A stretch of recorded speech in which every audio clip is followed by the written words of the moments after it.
Nomad has changed a lot since my first Nomad guide in 2020, so here are 5 tips that will give you free ELO. Tip 1. If you have a boar or really any hunt next to your dock, you can actually drop it off at your dock with this one simple extra step. You have to change your villager from a hunter to a fisherman. So let me explain. In this scenario, you have built a dock right next to your opponent's dock. You guys are both fighting over the same shorefish, and due to some quick walling shenanigans, you have no access to that shorefish. Instead, you can bring a boar, lure it back towards your dock, palisade in your villager, watch out for the corner hits on the boar, and kill the boar right in range of the palisade walls. Then, when your villager is full of food, instead of running back to the town center to drop it off, they will be stuck in the palisade walls. Once you realize they're full, just select your villager, click any fish that's on the map, and they will turn into a fisherman. Thus, all of the food that they're carrying is suddenly fish, which can be dropped off at the dock. Click the boar, repeat a few times. This is a slower method than just collecting shorefish with your villager, but at least it won't completely ruin your game. Tip number 2 is all about force dropping. That's the process of getting the resources out of your villager's inventory into your global economy so that you can reinvest them into units. The first time I force drop on Nomad is when I have my first 4 villagers around the town center collecting wood. I want to force drop that so I can get that fishing ship out immediately. After that, I'm going to be force dropping every time I need another fishing ship, every time I need another house, every time I need another villager. All of those different groups of villagers can be force dropped.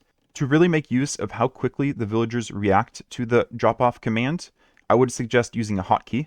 I have the drop-off hotkey set to D on my keyboard. D for drop-off if you like. Really, that was just the next available key on my keyboard for my villager commands.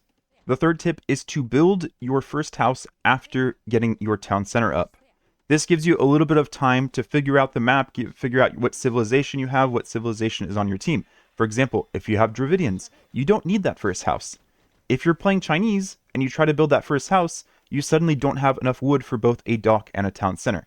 The only exception to this tip is for Mayans, since an extra villager will pop up once the town center is created. Instead, you can send one of the villagers that is building the town center to start building the house when the town center is 95% completed, and that will avoid you any idle time on your town center. Tip number 4 deals with the mid-game on Nomad. It really comes down to 3 parts: scouting, map control, and walls.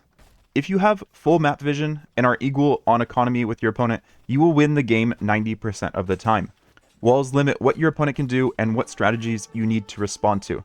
Say you are winning on water and need to defend for the next 5 minutes while you're behind on land. Scouting will tell you if your opponent is going for a castle drop, a knight push, a monk siege push. All of that strategy is what makes Nomad so much fun because it all involves map control. Tip number 5 deals with castle drops. Castle drops are the reason Nomad can be very fun and very frustrating at the same time. If you're going to fast castle into a castle drop, keep making as many fishing ships as you can. The extra food they bring in will get you to castle age quickly. Even if they all get killed by fire galleys, they will still have been worth it. Before making the castle, make sure you scout where you want to place it. Do not blindly send villagers forward hoping to get lucky.